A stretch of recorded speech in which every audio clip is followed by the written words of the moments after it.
Hello, Guru Nation. Welcome to another episode of Random Musings from the Clinical Trials Guru.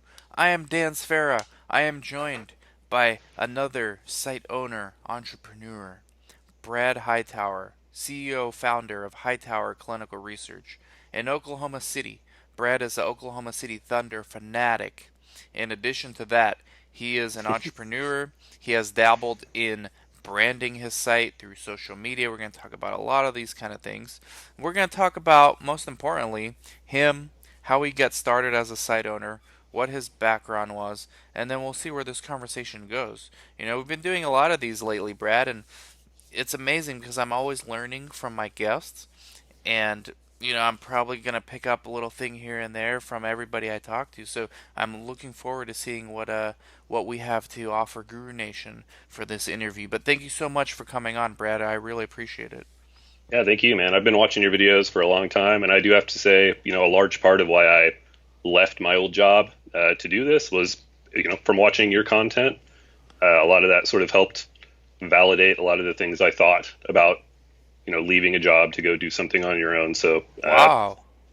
thanks to you for that. Wow, yeah. I mean, maybe you mentioned that to me before, but I totally completely forgot. So, yeah, thank you so much for bringing that up. I mean, why don't we get started right into it? So, what is your background? Like, what were you doing before research, and then how did you become aware of clinical research? Yeah, so for a long time I was a musician. I lived in Austin, I lived in Seattle, Oh, and I love sort of traveled Austin. around and played. Yeah, I'm a big fan of Austin. When I came back to Oklahoma, I worked in a plasma center. So I drew blood. So I had a little bit of phlebotomy background. My sister-in-law worked at the university and was leaving. She was a research coordinator. So she just asked me if it's something I'd be interested in. I knew nothing about it. I went and interviewed. It worked out. So I ended up working in neurology at the university for about 4 years. Um, As a coordinator. prob- as a coordinator, yeah. And probably like a lot of other people, I didn't have a lot of good guidance. I didn't have a lot of good training. I sort of had to just pick things up as I went, and that's especially not easy when you work in a large bureaucratic institution where budgets and contracts are negotiated over here. You're dealing with a local IRB. You really have no idea what's going on. So I did that for a while. I eventually left and became the director of research at a cardiology hospital here in Oklahoma City. So they were a little less bureaucratic. I was able to use central IRB. They had, we used CTMS, got a little bit more sophisticated, but really it lacked any sort of incentive for the physicians. They didn't get paid to do research. Hmm. Instead, they could be doing, be in their cath lab doing procedures, making money. So there were very little interest. So that place, though it was easier to work, they had a ton of studies. It really didn't do all that well.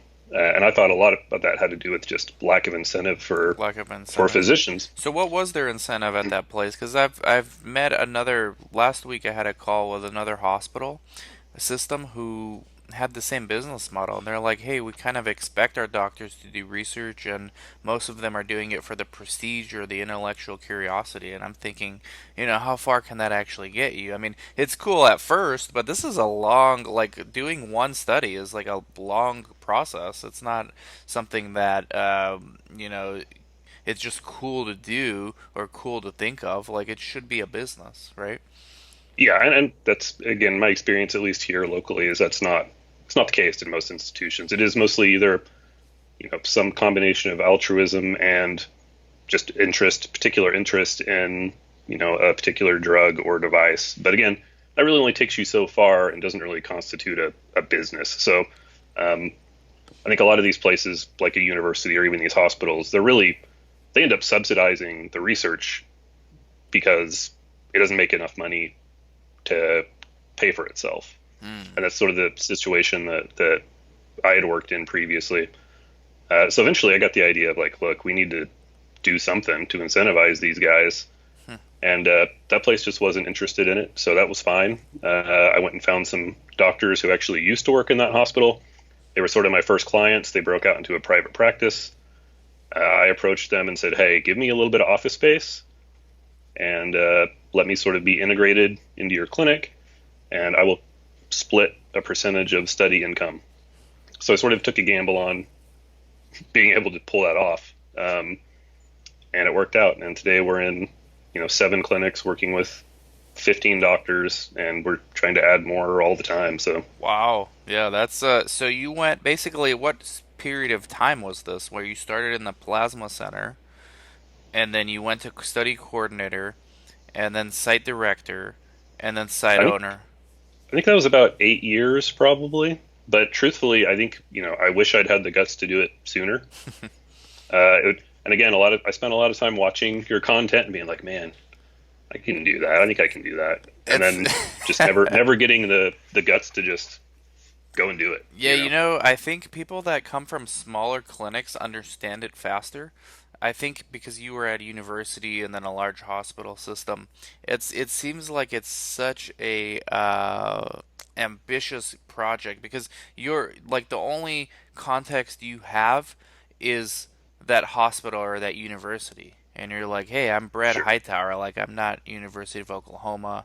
I'm not this hospital system. How can I possibly do this?" For me, I got lucky because I started at a very small clinic.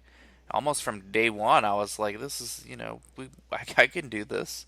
Sure. Matter of fact, I am doing this. I'm just not the owner. Right, right. Yeah, no, I was saying I wish, and I still talk to people all the time who have the same idea and never end up Hmm. doing anything with it. So again, I think I put a lot of stock into your content because it did kind of help give me the kick in the ass I think I needed to be like, all right, man, I got to go do this. That's good. So, how long have you been? How old is your company, Hightower Clinical It's Research? almost, so I left almost exactly 2 years ago. I put in my notice. So it was the end of February of 2018. Hmm. So it's been almost a full 2 years. I did go out and get some studies prior to, leaving my old job and worked, a bunch of hours to try to get sort of at least some minimal infrastructure into things before I completely took the leap. As you know, the revenue cycle can be ridiculous in this industry, to say the least. So, but yeah, it's been 2 years full time.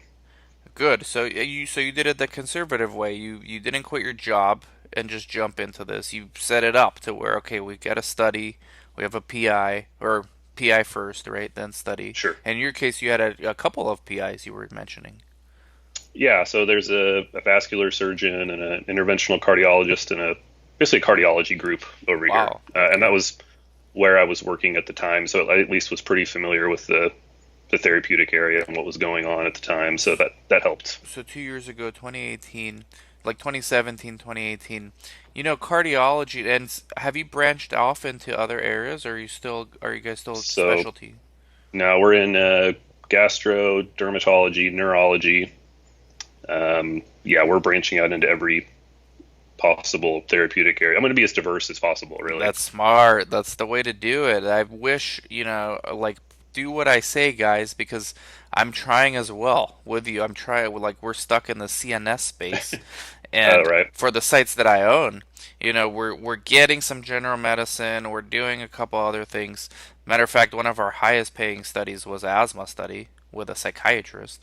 But it's in California. It's tough to find doctors that are not already doing research. So a lot Sure. of you guys in smaller communities, especially in the Midwest, I mean, you've got so much potential there. Yeah, I was California, New York, Florida, it's all saturated. right. Eh, Most doctors are doing research or have been burned by research in the past or are currently doing it or already know about it.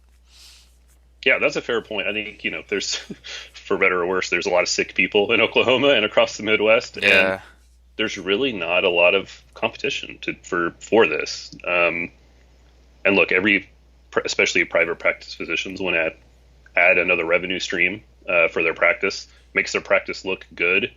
And really, our job is to make it as simple as possible for them to participate, in these trials. So it's yeah. a sort of front front to back, beginning to end service. Um, It's so and smart. we're able to keep our overhead really low by basically asking for a small amount of space in each clinic. So we've got space to work. I'll say this: we just signed a lease for some space upstairs in the building we're in, but for the last 2 years, we haven't had any rental space or rental costs at all. We got to get into that, but before I get into that, so this whole thing of diversifying your capabilities. I want to talk about how you did that because, and especially being in the Midwest, because like I mentioned before, the sites, I own about 6 sites.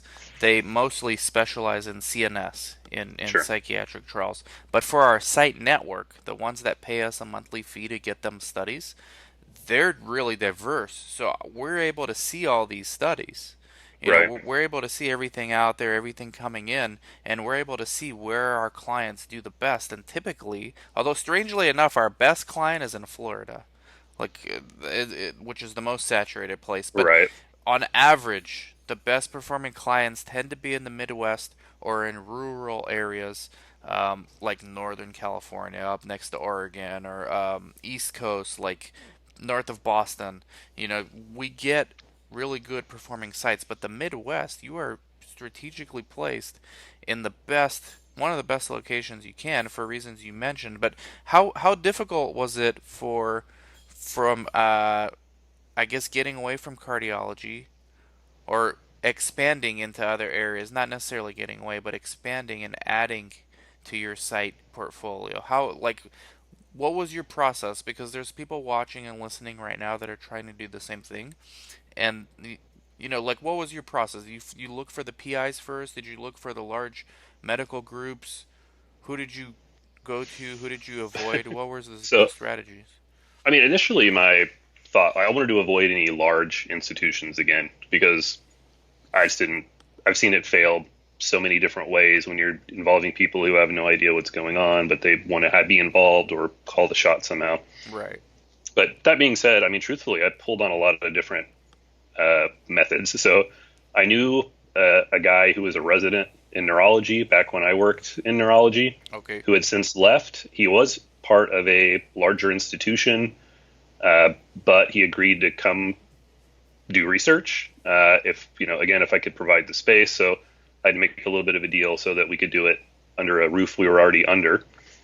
So that's how I kind of got into doing migraine studies, which have been some great migraine studies over the last couple of years. The GI thing was very interesting because I actually reached out to an MSL who lives here locally, and we were just talking. I brought her in. I told her that I was trying to get hooked up with a gastroenterologist. These MSLs know people, so Yeah, she guys, knew. medical science liaisons for those that don't know. Yeah, so she knew a local investigator. Well, he was not an investigator at the time, but she knew a local gastroenterologist who was super interested in doing research, but didn't have the infrastructure to do it. So she made a introduction at that point. He's actually part of a large hospital. So as a result of that, I got a bigger deal with this hospital. So right now we're just working with the GI group in this hospital, but the hope is that we can expand into their other therapeutic areas. But that was all through just a conversation with an MSL. So how does so Um, let's go because I talk about that a lot. Like MSL, talk to your sales reps. Don't ignore your sales reps. yeah, And yes, your absolutely. sales reps, maybe they just have like one track mind, which is what they're hired for. But these medical science liaisons, which are kind of like the supervisors for these sales reps, they're the link between sales and R&D. And it's your job to get in touch with these people, and they will come to your site and do a mini site selection visit for that sponsor. And what you're doing is you're planting seeds. You're not necessarily going to get a study a week after they come out. They're just coming out to see your site. Supposedly they want to keep your doctor happy as well. But how does Sure. someone like Brad, because I know from my experiences, for me it was tough to get a meeting with the MSLs. I had to go through my doctor to do it. How did you do it? So this one was actually through LinkedIn. Um, Wow. and I was searching for, yeah, and truthfully, I probably had to contact, 50 people to get one person to respond to me. As again, if you're, if you work in this industry and you look for studies or try to contact people, that's probably a number that, you're used to by now. That's a But, good ratio, actually. um, right. But and even now, the MSL role seems to be really disparate between the guy who doesn't really give a crap and then the lady who wants to introduce you to the physician Hmm, to help him do trials so that they can, get their drugs developed quicker. hmm. And obviously, I assume there's some sales angle to that as well that, I don't necessarily care about. But I'm Right. seeing more and more that there are MSLs who are a little more involved and a little more just kind of hip to what's going on who will make those and help you make those introductions. So that was honestly sort of a surprise for me. I was just trying to find out what was going on in the GI space, and it kind of turned into obviously a much larger situation from there. And truthfully, the best way I found doctors is through the doctors I work with. So the best thing is a referral from the doctor you work with. They say, "Oh yeah, we know Doctor So and So," and especially in a relatively small metropolis like Oklahoma City, everybody kind of knows each other physician wise. So if I see that there's a ton of dermatology trials, I'm going to say, "Hey, doc, do you know some dermatologists? Maybe somebody refers here. What's the situation?" And then I kind of go from there. Yeah, thank you for sharing. That's my takeaway number one from this. For me personally, is the MSLs. First of all, actually, there's two takeaways from that. The MSLs on LinkedIn, and then the MSLs to get to network with doctors. Because I've been using MSLs strictly to get studies, and Right, right. what a great creative use of finding them, and then the Well, and, application.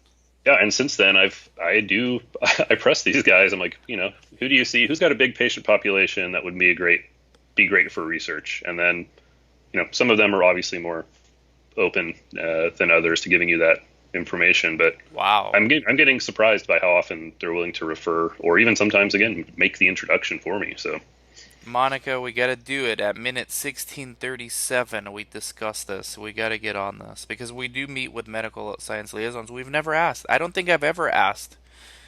Do you know any doctors?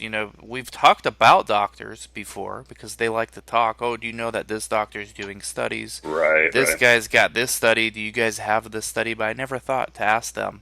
Do you know any doctors that don't do research? That's such a smart thing, Brad. Unbelievable. Yeah, and it's so far again, it could lead to potentially a huge deal for me if I can get Hmm. into all the therapeutic areas this hospital offers. Mm-hmm. So it's again just a small thing that potentially could turn out to be a much larger thing. And GI is also just super hot right now. There's a ton of UC Crohn's and Yes. all kinds of stuff going on. So it's And been Derm excellent. has been picking up lately too. Yeah, I've noticed that too. Yeah. So year one, okay, you didn't quit your job until you got a study, right? So how many studies did you get in your first year? So I'll say in my first year, I think we got maybe 4 or 5 studies. And truthfully, really, it was one particular study that sort of took things to the next. Let me get to the next level. Mm-hmm. And I think that's probably common. That, you're going to get some kind of low hanging fruit studies. They're okay. They help get you down the road, but every once in a while you hit that one that helps you really shoot off your plateau and Mm-hmm. continue to expand. So we got a few cardio trials, but it was a migraine trial that came in that really helped us. Brought in several $100,000 and helped us go up to the next Mm-hmm. Mm-hmm. kind of next step from there. Yeah, and things happen if you do things the right way in research, and there is a lot of luck involved as well, because you got to get lucky with the therapeutic indication you're good at first. Like, it has to be a good market for that. Things can get very good very quickly in research in a good economy like we are hopefully still in as of Right? March 2020. Who Yeah, knows what's timestamp. going on? I mean, the economy can go either way now. I always say Sure. use the market as a 6 month indicator. Looking at it today, it looked okay, but I think the Fed is going to create some funny money again. Yeah, everything's up except yeah, everything's green today. Oh, Uh, there you go. We'll see. except Uber. Maybe it's time to buy Uber. Uh, There you go. Buy the dip. buy the dip. So, okay, so where I was going with this, I guess, diversifying. So, for you, it was very important to diversify quickly. Now, because I get introduced to physicians all the time, but it does usually doesn't make sense for me to partner with them. What are the criteria you look for? And then, as much as you want to share, how do you give them an incentive to work with you? Do you make them partners? Are they owners? How does your business model work? Yeah. So uh, discuss the second part of your question there is, it's really just a flat percentage of study income. And it's net, obviously, minus any vendor costs or anyone else we have to contract with. And it's probably, I probably share a relatively high percentage compared to a lot of sites. So it's often between 20 and 30%. Wow. 30 is probably high compared For to what I net. hear from Net. For net. net, Okay. correct. Well, I take that back. So net's maybe not accurate because I'm not taking salary out. I'm speaking minus patient stipend, minus, if they've got to get Okay. a colonoscopy, that's coming out that's I coming off got the you. So top. you're pretty much doing gross. It's, yeah, closer to Yeah. gross, I guess. Okay. I maybe misspoke there a little bit. So 20 to 30% is relatively high compared to what I hear across the board. Hmm. Um, but my hope is that incentivizes them. If they enroll or help me enroll one more patient, then it's worth the extra 5 to 10% that I'm going to give them. Right. And truthfully, the people, I kind of feel your pain there. I think I talk to a lot of doctors, and I've talked to a lot of doctors that I don't really want to work with, and that's usually apparent sooner rather than later. So they either get it or they don't, and then there are those who kind of get it that you can explain it to, and then they get it, or you can explain it to them and they still don't get it. In which case, I'm just gonna, oh, cool, we're done. There's nothing more to do here. And I've been pretty lucky that I haven't wasted too much time or energy on a physician that's not going to refer any patients or not going to be available for the minimal amount of things I ask from them. But again, a lot of that kind of comes down to, like, how do you interview an employee? It's much the same way. Like, you kind of get a feel. I don't know that it's that objective from my standpoint. Yeah, so I feel like I said a lot of words, but I It's didn't kind really of a gut say much. feeling. No, you did. I mean, there's a lot of like a intuition, I guess, when working with these PIs. The the the bottom line for me when I'm working with PIs, well, first of all, it's how desperate do I need one? But after that, let's say that's neutral, okay? I'm looking for patients. Do you have patient database? If you don't, and I do, then we could still be a good fit. But if you don't, and I don't, we're just wasting our time because Sure. you and I both know, Brad. I mean, you've tried to do YouTube videos to get patient awareness. The reason I've started my YouTube blog in 2010 was to get patients. It wasn't to get people like Brad watching, although that Right. worked out pretty well too. It But did. that patient thing is tough, man. If somebody can figure out how to raise awareness for patients in clinical research. And everybody's going about it the wrong way. All these pharma companies, patient centricity. I mean, maybe the right way is patient influencers, but even then, what are those patient influencers doing? They're creating content for the patients that have nothing to do with research almost. Yeah, So, that's true. it's such a tough thing to do, but um, uh, the patient database for you is important also, right, for the PI. Absolutely, yeah. And truthfully, I'm sure you've experienced it. It's hard to know. So you get a protocol, it looks great.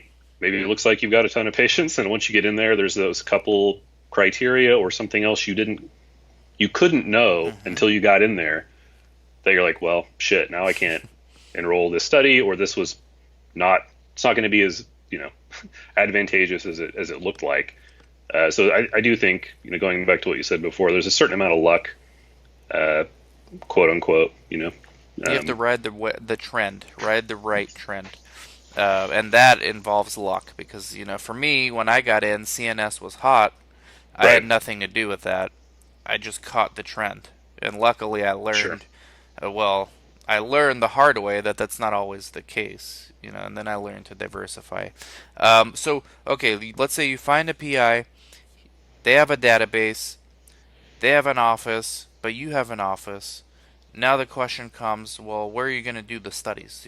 Do you prefer to do it in their office? Do you want them to come to you? How does that work? I prefer to do it in their office. So I want them to be as put out as little as possible. And obviously, if I've got a coordinator, I can sit there. The odds are way better if they're seeing patients. They're going to say, "Hey, I got a potential patient over here. Come see him, or let me send him down to you." Mhm. I want to create as few barriers as possible between the patient and the consent process, I guess, at Hmm. that point. So yeah, my ideal situation is to be as close as possible to the physician. And then for you, because this, so you know, if you have like a number of clinics, and I know OKC, you guys don't have traffic like here in LA, but for No. for me here, we have like 6 clinics around here. But for me to get 30 miles to LA from where I'm at in Orange County right now, I mean, it could be 3 hours. So it's like my entire day is Right. gone. There's no way I can do that and come back to Orange County for Sure. patients. But in OKC, you might have that advantage. You can be across town. So, what is a typical day for you? Are you always in a different place? I do get around to the different clinics. I've been spending most of my time in the cardiology clinic, and that's because we're doing a surgical study with our vascular surgeon, a study that's going to potentially be another big game changer for us as a company. So that's where I've been spending almost all of my time is working directly on that study. Again, it's one that if we do it and meet our contract, uh, it'll make a big difference in the trajectory that we're heading down right now. That's But good. yeah, I will say that we have taken advantage of the fact that Oklahoma City is sort of big and spread out, but it's not very densely populated. So some of my sites are within almost walking distance from each other. So Wow. I can get if I can share the resources between those two sites as much as possible as far as a coordinator is concerned, I'm going to do that until it's not feasible anymore. That's So smart. if one coordinator can cover the two sites until one site takes off enough to, you know, support and demand that we get another coordinator involved, that's the idea. Yeah, it's tough to juggle that. I mean, I know like the best time I had in research, uh, doing the actual work, not blogging about it, but actually doing the work was when I just had one site I went to every day Sure. because all the clinicians know you.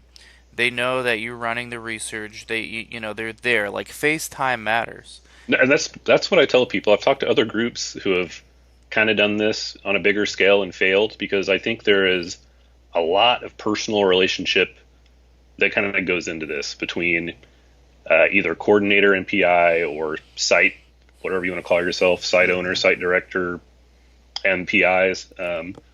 I mean, I've seen it. If they don't like you, Right. they're not going to want to work with you. Right. And you can't be a faceless name that's, you know, miles and miles away or never gets around and kind of making sure your PI is Right. taken care of. Right. Yeah, the way we've gotten around this just recently is, it's inefficient for me to be in all these places, but somebody does. So we have a site director now. Monica's a perfect example. She's somebody, hey, this is your site. You talk to all the doctors here, and then there is some overlap. Okay, now there's another PI here, so you go there when this site's settled. But there's no replication for one site. Everybody come to you, but that tends to be not the way we've built our business models.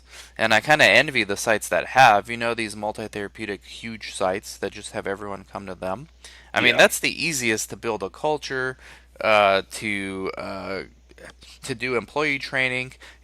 Culture, employee culture is something that's very important. If you have all these sites spread out, it's tough to get everyone on the same page. Like I have to force my own employees at different sites to communicate with each other.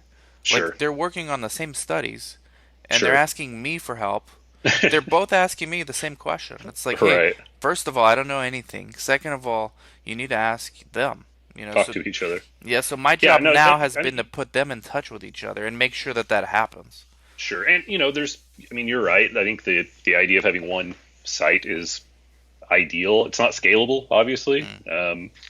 So that's where the rub is. So yeah, those are things that I'm still working through. Truthfully, is keeping everybody on the same page when you're sort of, and I'm not even that spread out. I'm still all pretty close, but it's also something that's kept me from expanding further.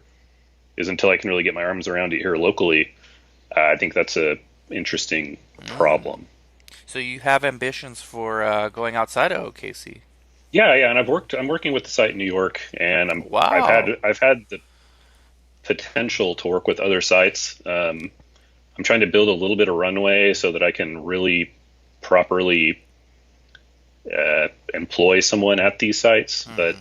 kind of working through how we can all remain consistent as far as the things like communication and it's very difficult to write an SOP if you have 10 sites and they all operate differently, right? Yeah, right. So, as a result, I haven't been, super motivated to write an SOP because then if I write it, I got to stick by it. Um, so aside from the very basics, stuff like that, I still am trying to sort of work through as I have what I would consider good, good growing pains, I guess. Yeah, these are definitely good growing pains. So would you consider your business an SMO, a site network? What do you call yourself? So yeah, that's a fair question. I have gotten to where I'm using the term site network more. I've used SMO just as more of a explanatory term for some people who don't understand what I'm doing. I guess I still think that SMO has a negative connotation, so I've kind of stayed Yeah. away from throwing that out there. I call myself a clinical trial management company or something along those lines, but again, I haven't been super consistent in that. I'm starting to lean more towards a network than So am anything I. else. So am I. I'm very bullish on site network. No matter what business model you have, it's in 2020. I think site network is the way to explain multiple sites Sure. to sponsors, and it's kind of what they're wanting now. Are you going to any conferences this year, Brad? So I'm not right now. I've got a 3-month-old son at home, so I've been Ah, that's right. staying at home. And Congrats. thank you. And truthfully, I mean, I even feel now that if I'm out for 2 days, I'm behind, and that's probably something that I need to work on Hmm. personally. But as I'm still very much, we talked about, I'm still very kind of hands on with everything that goes on. Um, so I'm not right now, but I would like to, and I plan to in the future. Yeah, it's only 2-year-old company, so are going on 3 now. So, Sure. you're probably at that stage where, and you're expanding on top of it. So I think you're just extending the runway for the work that you're gonna have to do. But that's okay because I mean this is the business model that you're pursuing, and I know a lot of people doing a really good job doing this, and you know hiring, creating a culture. It's something that we're trying to do as well. So it'd be very interesting to follow your career and do follow up interviews. You and I network a lot on LinkedIn. Sure. Any more plans of doing YouTube? Because you were doing YouTube for a while. For you were trying to get patients, right? Yeah, I mean, and truthfully, well, I mean, truthfully, I had sort of a not a lot of direction in what I was doing. I was just trying to sort of get my name out there a little bit, and I was kind of focusing on patients, but then also trying to be uh, work potentially a consulting angle for sites, and then obviously I want to be visible to sponsors and the CROs. So I kind of did a lot of not misdirected, but it was sort of a shotgun approach Yeah, of yeah. make a bunch of videos about some random things, and then I mean, things got busy, and didn't take the time to do it. It's not a good excuse, but it's Yeah, something yeah. I would like to be more active in doing. And truthfully, though, I think the best way is through having conversations like this, because I guarantee you we could probably talk for 10 hours about all the different ins and outs and things that go along with this because it's so multifaceted. There's so many parts to it. Right. So Yeah, there's a lot. There's a lot of opportunity in this space, and the fact that it's still like the processes and the branding is so outdated. I mean, you can just look at other industries. And I know I follow you on LinkedIn, so I know you're involved with the Oklahoma tech incubators. Like you're into other industries. So if you just kind of use some of their best practices, I mean, it's kind of like looking into the future. If you're looking sure. at another industry, you're like, oh, this is what they're doing. I need to do this here. I think good things will happen if you do that.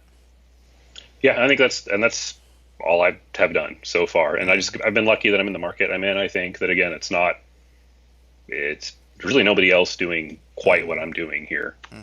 So that served me pretty well. And I could probably Yes. stay here and not expand the model, but I'm really hoping to at least, especially across the Midwest, we're here where there's really just not this opportunity doesn't exist for a lot of physicians.